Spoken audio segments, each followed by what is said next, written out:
Sa tingin ho natin, ramdam na rin nila dyan sa Injustice Committee na hindi gusto ng sambayan ng Pilipino ang mga pinaggagawa nilang impeachment na yan. Gayahin mo na lang itong si Congressman Lian, talagang pinaglalaban ang kapakanan ng ating mga kababayan. Pero bago ho yan, isang like at isang subscribe, masaya na ho tayo dyan, at sa mga gusto sumali sa ating community, yung join button nandyan lang ho sa baba. Hayun na nga mga kababayan, imbis na kasi pag-usapan dyan sa House of Representatives ang kapakanan ng ating mga kababayan, kung ano-ano kasi ang pinaggagawa nitong si Jinky Luistro, nitong sila Joel Chua, nitong sila Terry Riton, di ba? Imbis na pag-usapan nyo dyan sa Injustice Committee, yung kung paano mapapababa ang presyo ng mga pangunahing bilihin, di ba? Mapoprotektahan ang kapakanan ng ating mga kababayang tsuper, mga mananakay, mamimili. Ang pinagkakabalahan ho nila, yung impeachment ni VP Sara. Kaya ngayon, nagkakaroon na ng mga malawakang pagkilos kaugnay sa mga kabalbalang pinagagawa nila dito sa administrasyon na to. Babaan ang VAT or tanggalin ang VAT. Suspendihin na yung all the regulation na na yan, di ba? Para talagang maramdaman na ng sambayan ng Pilipino yung kahit papaano maibsahan yung paghihirap ngayong mga panahon na to. Ito si Congressman Leviste, gayahin nyo na lang itong si Congressman Lian, di ba? Oh. Magandang umaga po sa inyong lahat. Narito po tayo para sa ating ikatlong araw ng ating pagtitipon sa Liwasang Bonifacio para manawagan na ibaba ang presyo ng langis at ibaba ang VAT. Welcome po ang lahat na makiisa sa ating mga kababayan mula sa Batangas at umaasa po ako na diringgin ng ating gobyerno ang ating lumalakas na panawagan para ibaba ang presyo ng langis at ibaba ang VAT. Ito, yan ho ang ika nga rerekta na ho tayo dito kay Congressman Joel Chua. Gusto lang ho natin may pakita na yung ibang mga congressman talagang nag-i-effort para maibsa ng paghihirap ng ating mga kababayan ngayong mga panahon na to. Hindi kagaya ng ibang mga congressman, wala nang inatupag kundi impeach si VP Sara kung ano-anong kabalbalan ang ginagawa nila diyan sa pondo nila diyan sa House of Representatives, diyan sa Injustice Committee. Di ba? Sayang ang pera eh. Mantakin nyo, sa April 14, maghihiring na naman kayo. Ano nang pag-uusapan nyo, di ba? Kalokohan na naman. Anong araw ba yung April 14? Tuesday, Magkita-kita ho tayo ng mga kababayan. Dito sa video na to, pakinggan na ho natin itong si Chihuahua. I'd like to hear your take on Vice President Sara Duterte and her team this time seeking Supreme Court intervention to halt the impeachment proceedings. Ano po ang tingin nyo dito? Well, without the TRO, tuloy-tuloy lang po tayo dito. Right. This is Si Ate Girl. Si Ate Girl, narinig niya lang yung tuloy-tuloy lang ho tayo dito. Right kagad. Pambihira. Masyado kayo napaghahalata, mga walang yakay dyan sa mainstream media. another dilatory tactics on the part of the Vice President. But Hindi dilatory tactics yun, Congressman Joel Chua. Yun ay karapatan ni VP Sara. Kung ramdam niya, sa tingin niya, inaabuso mga karapatan niya, karapatan niya magpunta sa Korte Suprema. Diba? Karapatan niya questionin ang mga ginagawa niyong kabalbalan dyan. Kung sa tingin niyo naman, wala kayong linalapag, di gawin yung mga gusto niyong gawin. Diba? Gusto niyong impeach, irekta niyo na yan sa plenaryo, pagbutuhan niyo na. Gusto niyo pong mag-grandstanding, wala na magsisenador sa inyo dyan. Wala nang pwestong tata sa inyo dyan. Wala na, tapos na yung era ng Quadcom na kung saan nakapagpapogi, nakapagbida-bida si Paduano, ayun, nagurgur na itong si Akop, di ba? Ngayon, hindi natin malaman itong si Abante kung okay pa ba. Balita natin yung isang congressman daw naputulan na di umano ng paa o isang paa. Di ba? Ang tawag dyan, karma. Ngayon, hindi na tinatanggap ng ating mga kababayan ang mga kabalbalan nyo dyan. Di ba kasi nung 19 Congress, kahit pa paano, okay pa eh. Walang ganitong problema eh. Kumbaga maraming oras sa sambayan ng Pilipino na makinig sa mga circus nyo dyan sa Quadcom. Pero ngayon, ibang usapan na. Mahirap ang buhay ngayon. Di ba? Trilyon ang nakawan. Pag-uusapan natin yung 120 million. 3 maleta kay saldi ko lang yan. Ilan ba napunta sa'yo? Hindi, ibig ko sabihin, ilan na napunta sa yung mga dokumento na galing kay Saldico. Nakalagay sa envelope. Ikaw talaga, Joel But if I Chihuahua. remember it correctly, last year they were very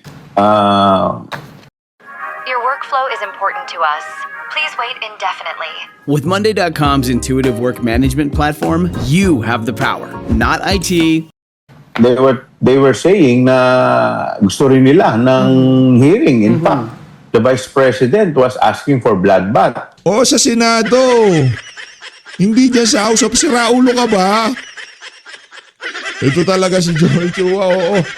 Gusto ni VP Sara ng hearing sa Senado. Gusto niya ng bloodbath sa Senado. O yung ginagawa niya na yan, bloodbath din naman yan eh. Nagkakalat agad. Nagkakaalaman kung ano mga kabuktutan na mga pinaggagawa nyo. So, now that we are giving them the opportunity to answer all the allegations against them, ngayon tatakbo naman sila sa Supreme Court. So, Hindi nga yan ang House of Representatives ang tamang forum para sagutin yung mga aligasyon sa kanila. Diba? Hindi yan ang tamang, yan na naman, mini trial talaga datingan. Hindi nga sila makasagot, di nga nila matanong yung mga witness nyo eh. Kayo lang ang mga makakapagbida-bida eh. Nangyata si John. confused din ako eh. Confused ka sa gender mo. Kita namin yan, Brad. Gusto ko klaruhin po, Kong, no? Because just like we want to understand, ano po mismo ang kine-question this time ni VP Sara? Is it the committee saying na sinasabi niya na parang nagiging trial court na daw kayo? Lahat kino-question nila eh. Hindi, yun lang ang question nila. Yung nagiging trial court. Kinwestiyon ba nila yung pagdetermina nyo ng sufficiency in form and substance? Hindi naman. Kini-question nila yung pagpapatawag nyo ng kung sino-sino, pag-fishing expedition. Yun ang kini-question dito, Joel Chua. But alam mo, sa totoo lang, we are just following the procedure. We are, in fact, itong procedure, no, itong rules that we are following right now, adopted lamang to ng 20th Congress. Pero kayo din ang gumawa noong 19 Congress na kung saan preparado yung mga rules para ma-impeach si VP Sara. Palakpakan ho natin. Yan ho ang narrative. Adopted lang naman namin tong rules na to na sila rin naman ang gumawa noong 19 Sira. Ginugunggong nyo kami. Di ba? Pinagmumukha nyo kami. Sabado sana ngayon. Gusto ko, Joel Chua, yung chill-chill lang eh. So, from 19th Congress pa to na sinusunod. So, wala naman kaming nilalabag dito sa procedure. Alright, Kong, of course, the Supreme Court, instead of releasing a TRO, has asked the Committee on Justice to reply or comment on the complaint of the Vice President. Is it too early to tell na sa tingin niyo po ba, by doing that, by releasing that ruling ng SC, ay wala po silang nakikitang matinding ebidensya dito sa complaint ng Vice President, or is it too early to tell?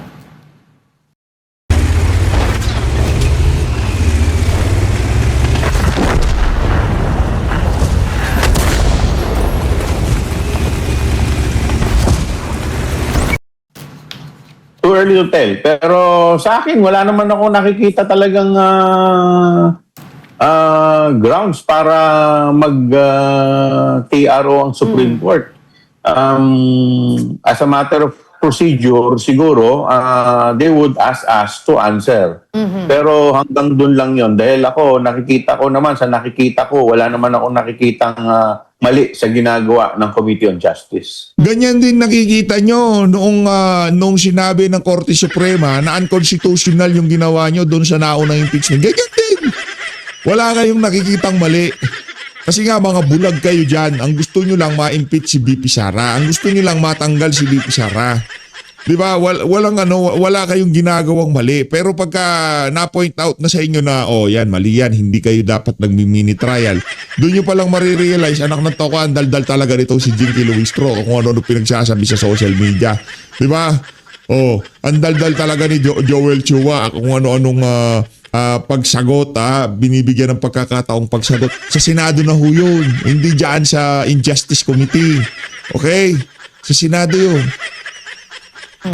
Alright, so after 10 days, binibigyan po ang Committee on Justice to comment nga po doon sa petition na final ng Vice President. Ano po ang mangyayari after? What can we expect after that?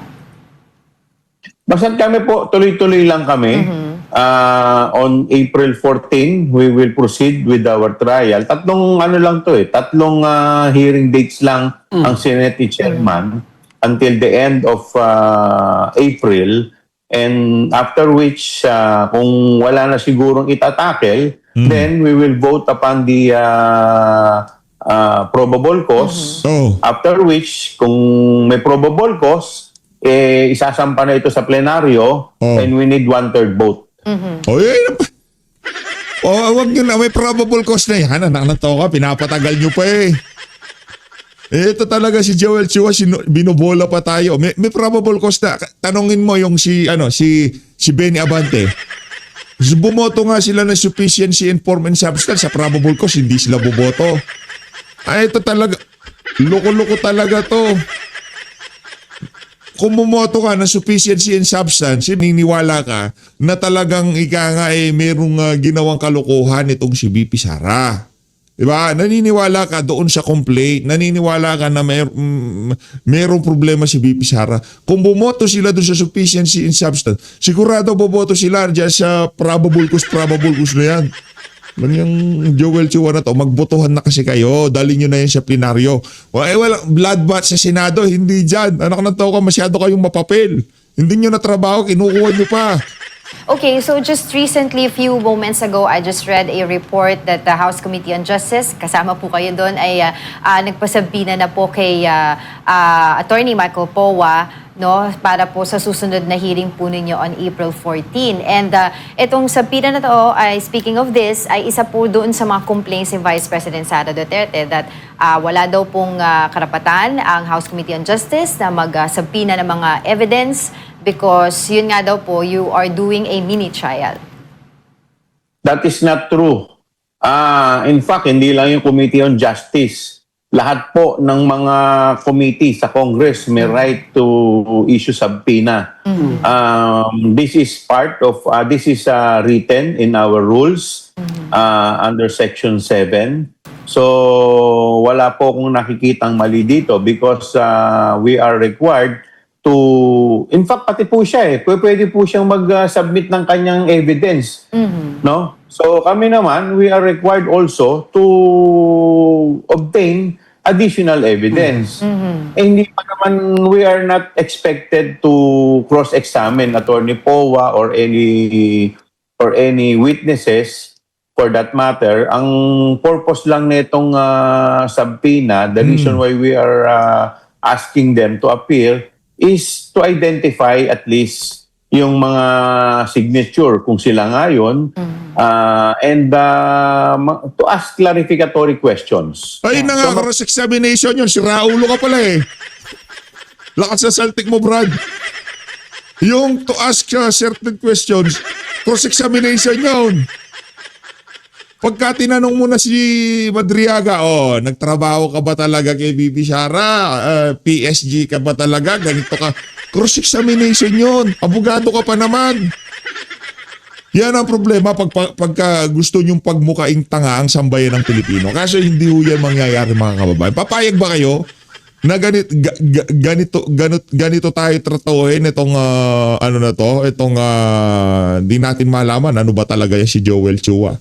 Ha? Payag ho ba kayo niyan mga kababayan? Magpapatawag sila, clarificatory question? Pagka tinanong mo yung cross-examination tawag doon. Pagka ba, sa Senado, pagka cross-examine yan, pagka tinanong ng sa mga senador, pirma mo ba to, Madriaga? Cross-examination na kagad yun. Once na tinanong mo ang witness, tinitignan mo na nga yung credibility kung totoo yung sinasabi, totoong pinirmahan niya, totoo yung mga nasa affidavit niya. Cross-examination niya. Sira ulo to. Mababaw lang. This is like preliminary investigation. So kumbaga kung what happens if hindi sila tumugon sa subpoena and they refuse? Well, if they will refuse, no, tutuloy lang kami. Good. Kasi kagaya niyan, yung kay Ramil Madriaga, syempre, we wanted to know kung ito ba ay kusang loob niyang yung salaysay, yung sinumpaang salaysay na kanyang inisyo. Syempre, gusto namin malaman kung kusang loob niya itong sinalaysay. Kung siya ba talaga yung nakapirma doon. Wala bang pumupuwersa sa kanya. So, mga ganyan lang naman. Hindi naman O tanongin niyo si Leila de Lima at si Trillanes dyan. Hindi niyo na kailangan si Ramil Madriaga kung sino-sino pa pinapatawag niyo. Tanongin niyo si ano dyan, si Trillanes at itong si ano pangalan to? Itong si Trillanes at ito si Leila de Lima, kung sino-sino. Papatawag niyo pa yan. Ang gagawin dyan ni Madriaga, sinungaling yan. Polluted witness. Paano yung gagawing witness yan laban dito kay VP Sara? Polluted witness. Kidnapping with murder ang kaso, Brad. ganun kalalaman. Hindi naman yan yung tipong nagnakaw ng candy sa convenience store. Hindi yun ganon. Hindi basta-basta ginagawa ng mama na kidnapping with murder. Dito. Kung buti nabanggit niyo no, regarding what's going to happen. No? So what's going, para klaro lang rin sa public, yung mga sinusupina niyo, hindi niyo po hindi, kumbaga hindi malaliman tanong as to yung statement, but rather ko-confirm niyo lang kung sila nga ang nagbigay or kunya nagbigay ng statement na gano'n, sila ang pumirma. Parang on the surface lang, ganun ba, Kong? Tama po kayo dahil parang preliminary investigation lang to eh. Clarificatory questions lang ang mga itatanong namin dito. So wala pa dito yung mga cross-examination. Yung cross-examination that will be done during the trial proper, which is sa Senate. Sa Senate. Yo, at least malinaw na. Right. Oo. Hindi malinaw. Hindi malinaw, Brad. Anong malinaw doon? Hindi malinaw yon. Base doon sa impeachment, doon sa face value ng impeachment na ibinigay, isinumite ng mga complainant, doon nila dapat pagbotohan yung, para sa atin, yung probable cause, hindi yung walang salin. Pakuha niyo yung salin. Kung ano yung ibinigay sa impeachment, laban dito kay VP Sara, doon nyo ibase yung probable cause. Kung tayo meron ba yung pagpapatawag ng mga witness na ganyan, sa tingin natin dapat sa Senado din ginagawa yan. Hindi dyan sa Injustice Committee. Kasi yung rules na ginawa nila noong 19th Congress, yung rules nila dyan sa House of Representatives, yun ang susundin dyan. Hindi, wala walang bitaw dyan yung kampo ni VP Sara. Lahat ng pagiging unfair makikita na ho natin dyan sa gagawin ho nila na yan, dyan sa Injustice Committee. Kaya hindi ho talaga tayo sang-ayon dyan sa mga kabalbalan na yan na gustong mangyari nitong si Joel Right, Chua. Kung speaking of Ramil Madriaga, the court granted appearance of this alleged bagman. So ano po yung ma-expect natin dito? Siya po ba ay mag-appear na sa April 14 din?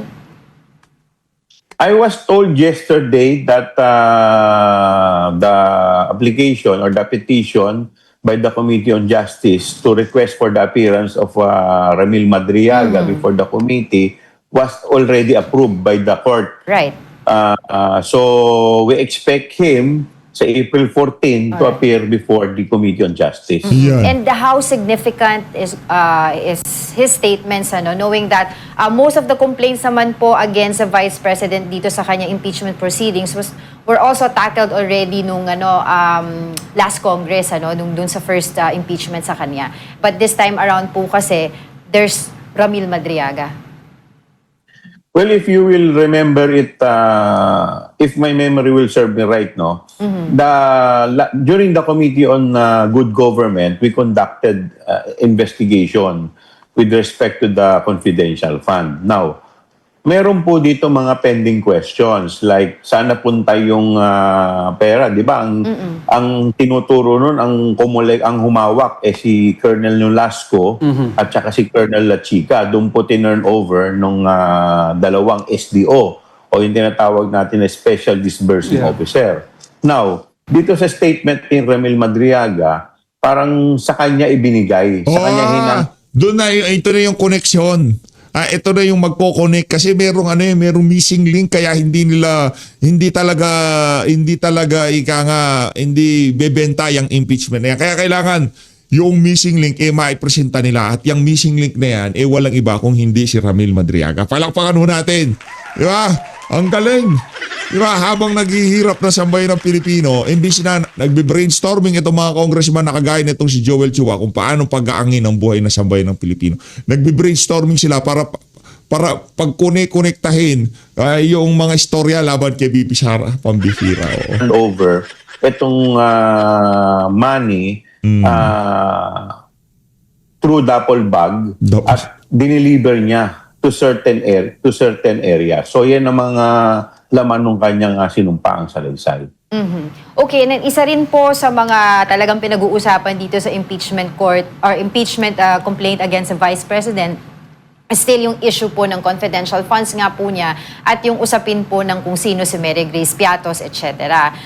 Of course, sa kampo po nila, mariin po nilang tinatanggi at sinasabi po nila na ito po ay confidential funds at hindi po talaga po pwedeng ipakita, no, i-divulge yung information ng kanilang mga sources.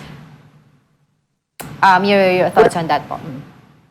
Well, alam po ninyo, yung hindi lang naman dyan kay Mary Grace Piatos ang issue sa confidential fund. Ang isa pa sa mga issue dito, kung maaalala po ninyo, is yung 1 million worth of rentals ng safe house. So how do they explain it? Parang 4-day rental, 1 million. At kung maaalala rin ninyo, dun sa confidential fund ng DepEd, meron pong 4 na Sinabi naman ni VP sa tingnan nyo, kung hindi mini trial yan, di ba? Hindi na kayo naghihiring dyan sa in aid of legislation. Hindi na in aid of legislation. Wag ko kayo magpalito sa in aid of legislation. Pwede silang magpatawag kung sino-sino para tanungin. Pagka hindi sumagot, pwedeng i-contempt. Ito ho, impeachment to. Iba ho ito mga kababayan. Ang trabaho lang ho nila dyan sa Injustice Committee, tignan kung sufficiency in form and substance, may probable cause, diretso na yan sa plenaryo. Pero sila ho hindi. Iba na ho ito mga kababayan. Ang dating ho talaga, mini trial na ho ang ginagawa nitong sila Joel Chua dyan sa Injustice Committee. Kaya wag ho kayong magpabudol. Wag ho kayong, hindi lahat ng lumalabas sa bunganga nitong mga congressman na to lahat ng sasabihin nila batay ho sa kanilang naratibo para ma-impeach si VP Sara. Diba? Lahat ng benta gagawin ho nila dahil maraming atraso yung mga yan. Maraming makukulong. Yan sigurado ko sa inyo mga kababayan. Ganito na lang. Pagka naging presidente si VP Sara, papayat si Joel Chua. Diba Joel Chua? Pagka naging presidente si VP Sara, magpapalagay ng neck brace si Jinky Luistro. Yan o. Yun ang sigurado na. Pagka naging presidente si VP Sara, makukulong yung mga congressman na nagpakasangkapan, tumanggap sa pera galing sa mga maanumalyang flood control project. Pag naging presidente si VP Sara, yun na ang totoong hustisya. Makakamtan na natin ang totoong hustisya doon sa trilyong pisong ninakaw, doon sa binentang ginto, sa pagkuha ng pondo ng PhilHealth. Pag naging presidente si VP Sara, makakamtan natin ang hustisya sa lahat ng kabuktutang ginawa ng administrasyon na ito. AFP personnel na nag-certify na wala naman talagang na-download na confidential na pondo galing from DepEd. Although they were required to submit certificate. So, yan yung isa sa mga issue po dito sa confidential fund. Kung yung isang kini-question ng iba yung pag-ikot daw ng pera sa confidential funds ay mostly through the duffel bags, through cash. Labag din daw ito sa certain rules because dapat daw may paper trail, may either through electronic or through checks. Ano po ang tugon nyo dito? Not only that, hindi lang ang may hawak supposedly ng confidential fund is yung SDO. That's right. Yung tinatawag natin na Special Disbursing Officer. Now, the question is, bakit napunta yung confidential fund kay Nolasco, kay La Chica, at ngayon, kay May Madriaga pa? Oh. O di ba, naniniwala na pala kayo na napunta kay Madriaga, di may probable cause na magbotohan na kayo. Di ba? O ba't pa tayo mag-ano ng probable cause? Mismong si Joel Chua naniniwala na pala, napunta na kay La Chica, napunta na kay Madriaga, magbotohan na kayo. Ang hirap. Yung mga kasama ho nila dyan sa House of Representatives, hindi na rin naniniwala sa ginagawa nitong si Injustice Committee. Grabe, mapahanggang sa ngayong mga panahon na to, 20th Congress na tayo. Hindi na si Martin Romualdez ang speaker, pero paldo pa rin itong mga to. Palakpakan. Diba? Busog na busog. Oh. Yeah. So ito yung mga katanungan na dapat sagutin nila. Right. Okay. So, can we also talk about po itong recent pagsasabina po, no, sabina kay Attorney Powa? Ano po ba yung mga gusto po natin makuha from him? And there's also a discussion on him being one of the legal counsels of Vice President Sara Duterte, na sinasabi nila na medyo may conflict of interest doon because he can be a resource person as well for this case. Well, hindi naman siya pinapunta dito as a lawyer eh. Hindi naman siya ini-invite as lawyer because we understand that there is a attorney-client privilege. So, hindi naman yun ang itatanong sa kanya eh. Yung participation niya sa DepEd, I think USEC ba siya o ASEC during that time, yun ang Yeah. ano niya dito. Kasi Sa may mga DepEd. pinirmahan niya siyang documents dito. So, yun ang magiging papel na dito. Not as a lawyer, but as employee of DepEd. So what happens after yung 3 days po nagkakaroon na ng hinaghanap kayo ng probable cause, you elevate this to plenary for the vote.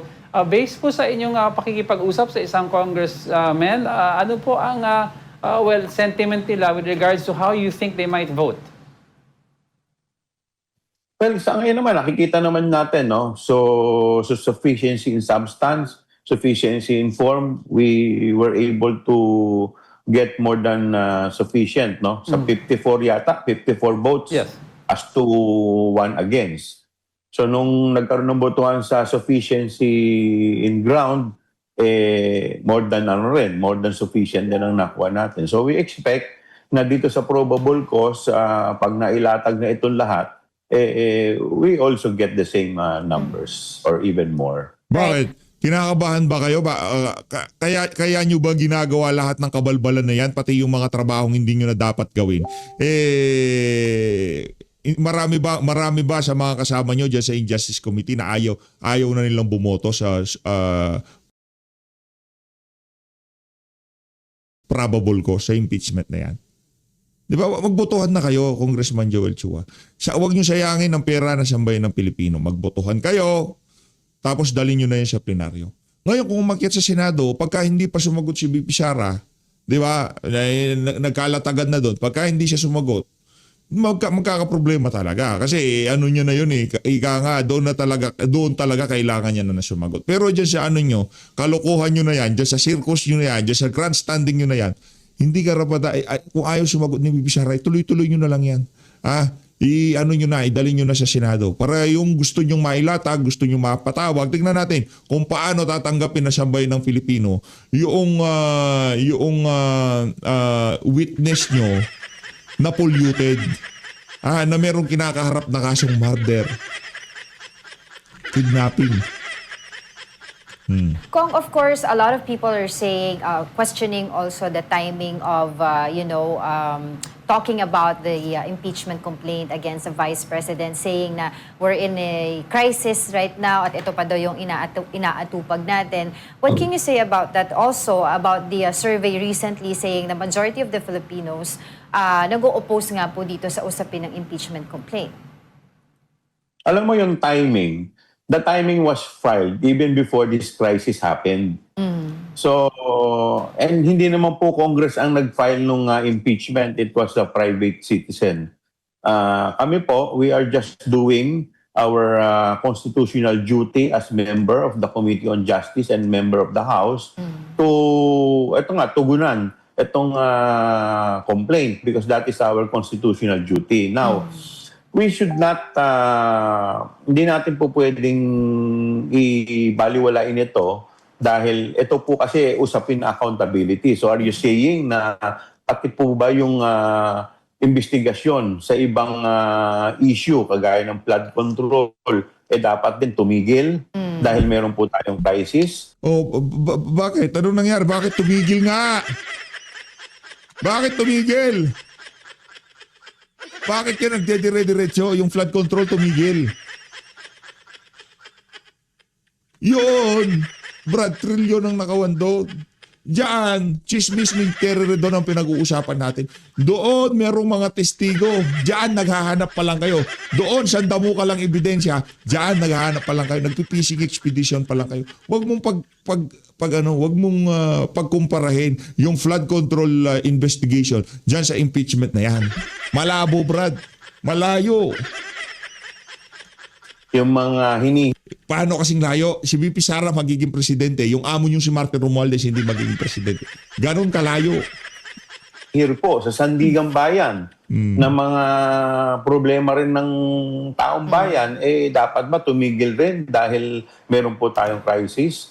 So ito po tuloy-tuloy lamang. Pero hindi naman po ibig sabihin nito, ito lang ang ginagawa namin. In fact, kahapon po, nagkaroon ng joint committee hearing ang Kongreso kung saan 14 or 13 or 14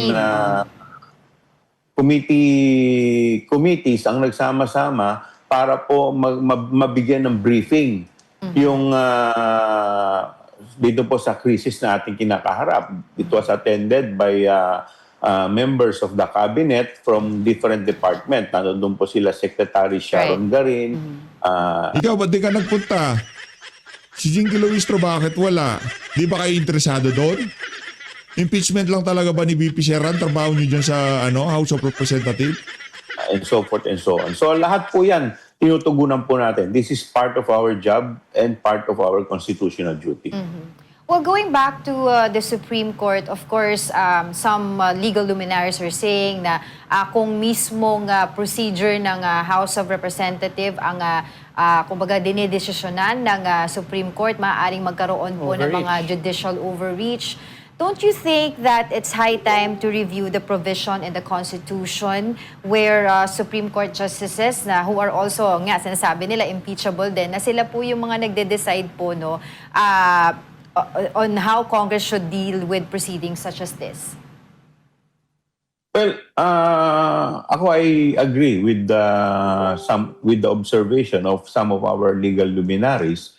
And in fact, with all due respect to the Honorable Court, I do not agree with their decision during the first impeachment complaint, wherein they decided that, wherein they defined the meaning of session day.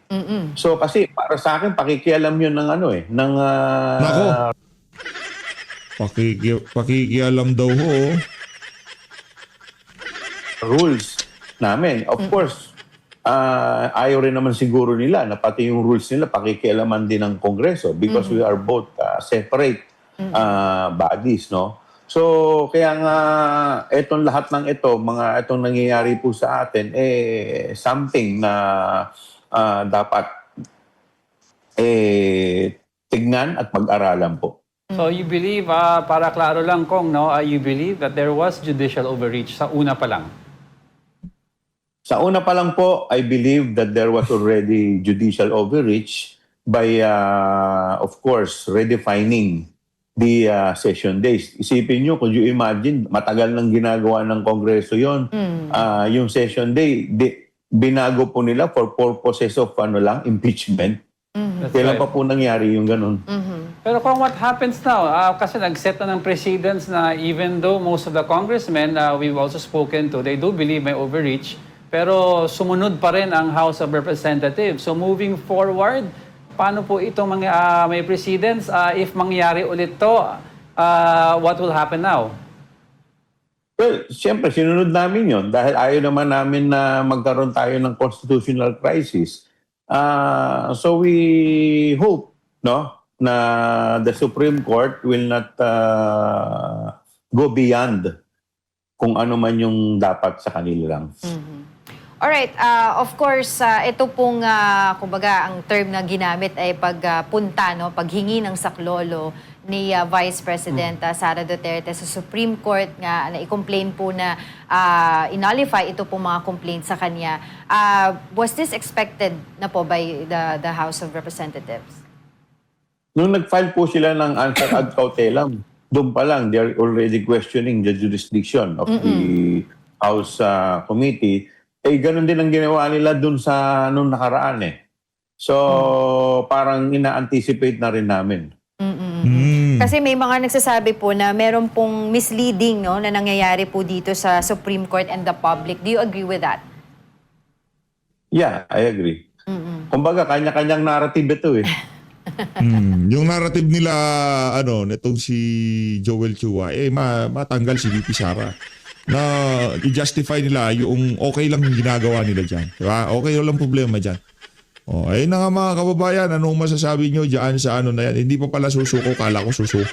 Feeling ko kasi susuko ka na, Joel Chua kasi na kayo, mga hopeless kayo dyan sa impeachment na yan. Wala na yan, wala nang naniniwala. Ika nga sa sobrang hirap ng buhay ngayon ng ating mga kababayan, yung mga ganyang klaseng kabalbalan at masyadong obvious sa sambayan ng Pilipino na demolition job ang ginagawa nyo kay VP Sara. Wala nang naniniwala. Mag-ingat po kayo lahat. Lahat ng Pilipinas. Monday has helped us be much more effective and efficient.